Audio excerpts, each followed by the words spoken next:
Hello everyone, welcome back to my channel.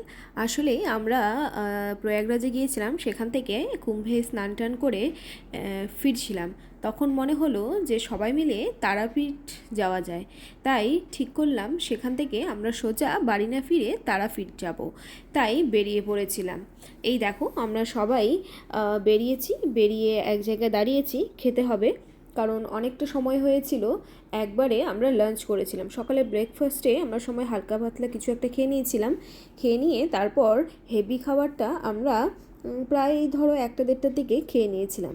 আর এই ধাবার খাবারগুলো না খুবই দারুণ ছিল খেতে, জানো না তো, ভাবিনি এত সুন্দর খাবার পাবো। তাই সবাই মিলে বসে পড়েছিলাম খেতে। খেয়ে দিয়ে সেখানে কিছুটা সময় দাঁড়িয়ে তারপর আবার বেরিয়ে পড়েছিলাম। আসলে এতটা জার্নিও হয়েছিল, সোজাসুজি বাড়িতে ফেরার কথাই ভাবছিলাম। তাও আবার কি হলো জানি না, সবাই ভাবলাম যে না, এসেছি একবার তারাপীঠটা ঘুরেই আসি।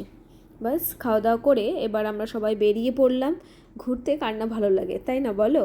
আর এই সমস্ত জায়গাতে ঘোরার মজাই আলাদা। আসলে এই ভিডিওটা খুব বেশি একটা করতে পারিনি। আসলে ভিডিও করতে না আর না ভালো লাগছিল না, এতটা সময় ধরে গাড়িতে বসে থাকা আর এতটা লং জার্নি, মানে সবাই আমরা কম বেশি টায়ার্ড হয়ে গিয়েছিলাম।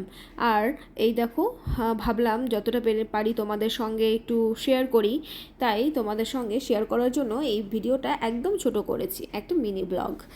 কারণ এরপর নেক্সট ভিডিওতে আমি তোমাদের সঙ্গে শেয়ার করব তারাপীঠে কি করলাম, কি দেখলাম, কেমন জায়গাটা, সেটা তোমাদেরকে আমি এই নেক্সট ভিডিওতে শেয়ার করব। আমার ভিডিওগুলো তোমরা কে কোথা থেকে দেখছো আমাকে অবশ্যই তোমরা কমেন্টে জানাবে। আর যারা আমার ইউটিউব চ্যানেল থেকে দেখছো তারা অবশ্যই আমার চ্যানেলটিকে সাবস্ক্রাইব করে পাশে থেকো। আর যারা ফেসবুক পেজ থেকে দেখছো অবশ্যই পেজটিকে ফলো করে রেখো। আর এইদিকে সন্ধ্যাও প্রায় নেমে এসেছিল। দেখতে দেখতে দেখলাম সেখানে একটা দাদুর দোকানে খুব সুন্দর সুন্দর চপ এগুলো পাওয়া যাচ্ছিল, তাই সেখানে দাঁড়িয়ে পড়েছিলাম সবাই মিলে কিছু খাওয়ার জন্য। স্পেশালি চা, সন্ধে হলে তো জানোই আমার চা লাগবে। তাহলে আজ ভিডিওটা এখানে শেষ করছি, নেক্সট ভিডিও খুব তাড়াতাড়ি তোমাদের জন্য নিয়ে আসছি।